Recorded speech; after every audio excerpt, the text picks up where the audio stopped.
नमस्ते। इस बुलेटिन में आप सभी दर्शकों का बहुत बहुत स्वागत है। 9 बज चुके हैं। 9 बजने के साथ ही हम तमाम खबरें लेकर हाजिर हो चुके हैं, लेकिन सबसे पहले एक बड़ी खबर बताएंगे बनारस से, जहां पर हिंदू यूनिवर्सिटी में बीटेक की छात्रा के साथ छेड़खानी और कपड़े उतरवाकर वीडियो बनाने के मामले में एक और सनसनीखेज खुलासा हुआ है। बताया जा रहा है कि छात्रा ने मजिस्ट्रेट के सामने जो बयान दिया है उसमें गैंगरेप की बात सामने आने के बाद वाराणसी के लंका थाने की पुलिस ने गैंगरेप की धारा को बढ़ा दिया है। दरअसल मीडिया रिपोर्ट में बताया गया कि पीड़िता ने मजिस्ट्रेट के सामने दर्ज कराए गए बयान में कहा है कि उसके साथ सामूहिक दुष्कर्म हुआ था। वहीं वाराणसी की लंका पुलिस ने उसके बयान के आधार पर मुकदमा दर्ज कर लिया है। सामूहिक दुष्कर्म और इलेक्ट्रॉनिक साधनों के जरिए यौन उत्पीड़न करने से संबंधित धारा बढ़ाई गई है, क्योंकि पीड़िता को बताया जा रहा है कि निर्वस्त्र करते उसका वीडियो बनाया गया था।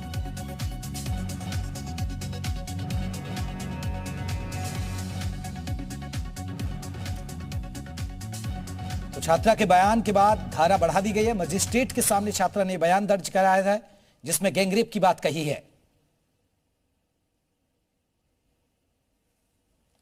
सर का बयान माननीय मजिस्ट्रेट साहब के सामने हो चुका है। मेडिकल की प्रक्रिया पूर्ण हो चुकी है और जो भी विवेचनात्मक कार्रवाई हुई है उसके अनुसार विधिक राय के आधार पर हम आगे बढ़ रहे हैं और माननीय न्यायालय को पूरा प्रकरण संज्ञानित नियमानुसार किया जाएगा।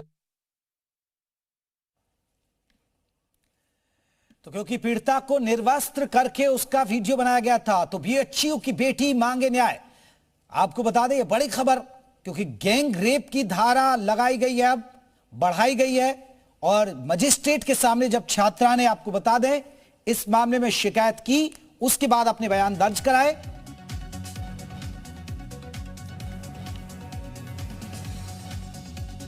चलिए हमारे साथ हमारे सहयोगी ज्यादा अपडेट के साथ अनुज जुड़ गए वाराणसी से और विवेक त्रिपाठी हमारे साथ लखनऊ से।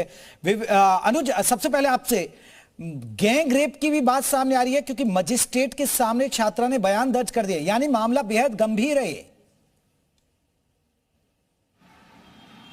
बिल्कुल, हम आपको बता दें कि 1 हफ्ते बीत चुके हैं, लेकिन अभी भी आरोपी पुलिस के चंगुल से बाहर है। लेकिन कल जिस तरीके से पीड़िता को मजिस्ट्रेट के सामने पेश किया जाता है और उसके बाद एक नया खुलासा सामने आता है गैंग रेप का, और एक मुकदमा फिर से बढ़ाया जाता है गैंग रेप का, और जिसके बाद पूरे जो बीएचयू के बच्चे हैं, छात्र कहीं ना कहीं सहमे हुए हैं, क्योंकि सुरक्षा सबसे बड़ी मुद्दा है। सुरक्षा बीएचयू में कहीं ना कहीं बीएचयू उसमें फेल नजर आ रहा है। सीसीटीवी की बात कर लें तो तमाम जगहों पर सीसीटीवी के दावे करती है बीएचयू, करोड़ों रुपए खर्च होते हैं बीएचयू में सुरक्षा को लेकर के, लेकिन सुरक्षा कहीं ना कहीं फेल नजर आ रही है बीएचयू में। और बात करें तो 1 हफ्ते हो चुके हैं और 1 हफ्ते से ज्यादा हो रहा है, लेकिन अभी भी जो आरोपी है वो अभी भी बाहर है पुलिस के हथकंडे से। लेकिन जिस तरीके से पीड़िता के बयान हुआ, बयान के बाद 2 धाराएं और बढ़ाई गई, जिसमें मुख्य जो गैंग रेप का धारा है उसको बढ़ाया गया। लेकिन जो छात्र हैं वो लगातार आक्रोशित हैं और आक्रोश की आग में लगातार बीएचयू जल रहा है, और बीएचयू आईआईटी के जो बच्चे हैं वो लगातार धरना प्रदर्शन कर रहे हैं। पहले आरोपी को पकड़ने की बात करते हैं, सुरक्षा की बात करते हैं, फिर बंटवारे की बात होती है। तमाम आक्रोशों के बीच बीएचयू लगातार जलता नजर आ रहा है। इन्हीं के बीच फिर पीड़िता का बयान दर्ज होता है मजिस्ट्रेट के सामने, और फिर उसके ऊपर गैंग रेप, जिन आरोपियों को छेड़छाड़ी की मुकदमा होती है उन पर गैंग रेप का मुकदमा दर्ज किया जाता है। लेकिन इन सब के बीच सुरक्षा की बात बीएचयू कहीं ना कहीं फेल नजर आ रहा है, बीएचयू प्रशासन। जी चलिए, आप बने रहे अनुज, हम लौटेंगे। हमारे साथ विवेक त्रिपाठी भी हमारे सहयोगी लखनऊ से। विवेक, अभी लगातार पिछले कई दिनों से प्रदर्शन भी चल रहा था, मामला छेड़खानी भर तक था और लगातार उसको लेकर प्रदर्शन चल रहा है, लेकिन अब गैंग रेप की धारा भी पुलिस ने एड ऑन की है और मजिस्ट्रेट के सामने छात्रा ने अपने बयान दर्ज करा दिए। तो कहीं ना कहीं अब ये मुद्दा गरमाएगा और सियासी तूल भी पकड़ेगा। बिल्कुल जयप्रकाश, विपक्ष को ऐसे मामलों की एक तरह से कहें तो खोज रहती है कि ऐसे मामले कहां पर मिले जहां पर वो लॉ एंड ऑर्डर पर सवाल उठा सके, क्योंकि योगी सरकार लॉ एंड ऑर्डर के मुद्दे पर ही लगातार दूसरी बार बनी है। उत्तर प्रदेश में सत्ता में आए हैं Yogi Adityanath law and order के मुद्दे पर ही, और विपक्ष इस मामले को लेकर कभी कोई मौका नहीं चूकता, लॉ एंड ऑर्डर को लेकर सवाल उठाता रहता है। इस बार भी बनारस का मुद्दा, चूंकि अभी वो छात्रा, अभी तक छेड़खानी की बात थी और आज 10वां दिन है इस कांड को हुए, लेकिन वो 3 बुलेट सवार कौन थे, कहां थे, ये अभी तक पुलिस पता नहीं लगा पाई है। बनारस के लिए अगर पुलिसिंग की बात करें तो एक कहावत है, रोम जल रहा था तो नीरो बंसी बजा रहा था। वही स्थिति बनारस पुलिस की भी है। वहां पर अपराध होते रहते हैं, लेकिन पुलिस जो कमिश्नर है वो उनकी एक अलग दुनिया बनी हुई है।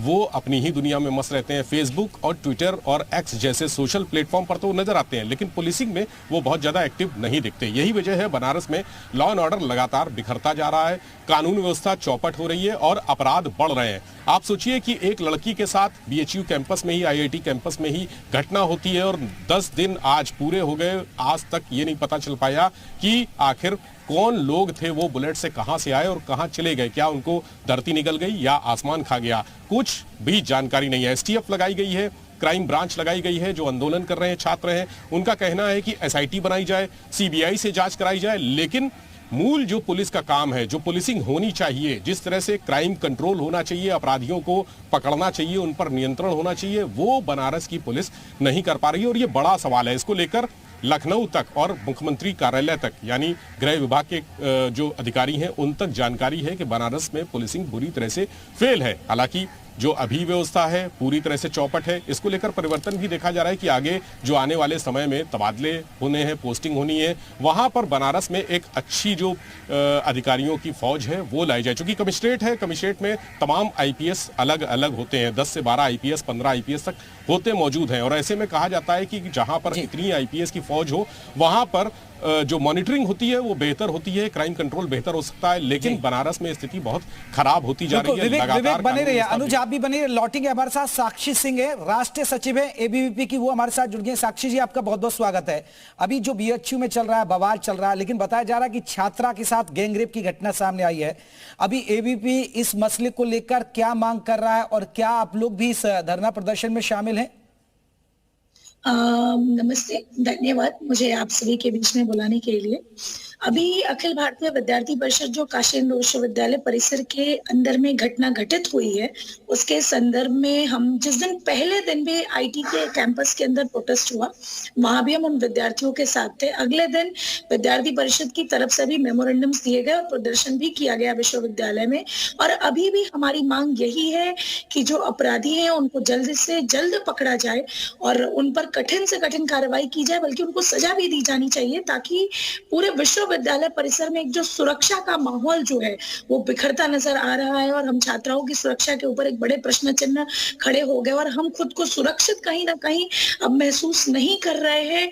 तो हमें अपनी सुरक्षा को मजबूत करने के संदर्भ में ऐसा करना आवश्यक है कि उन अपराधियों को पकड़ा जाए और उन्हें जल्द से जल्द सजा दी जाए। और यही विद्यार्थी परिषद की भी मांग है कि उस बहन को न्याय मिलना चाहिए और अपराधियों को सजा दी जानी चाहिए। बिल्कुल, लेकिन साक्षी, आपको नहीं लग रहा कि ये अभी तक पुलिस का फेलियर है? क्योंकि पुलिस का फेलियर इसलिए आप इतने दिन हो गए धरना प्रदर्शन कर रहे हैं, लेकिन अभी तक आरोपी गिरफ्त में नहीं आ पाए, जो बड़ा सवाल है। बिल्कुल, पुलिस की इसमें नाकामी और नकारापन ही है कि अभी तक पकड़ा नहीं गया कोई भी कल्प्रिट और ना ही किसी के बारे में कोई भी इंटेल्स आ रही है कि अपराधी के बारे में कोई जानकारी अभी तक नहीं आ पाई है पुलिस के पास। और पुलिस की कार्रवाई 1 इंच भी बोल सकते हैं कि अभी इस विषय में आगे नहीं बढ़ पाई है कि अपराधी पकड़ा जा सके। तो विश्वविद्यालय के विद्यार्थियों के बीच में बहुत ही रोष है कि आखिर वो अपराधी अब तक पकड़ा क्यों नहीं जा रहा है।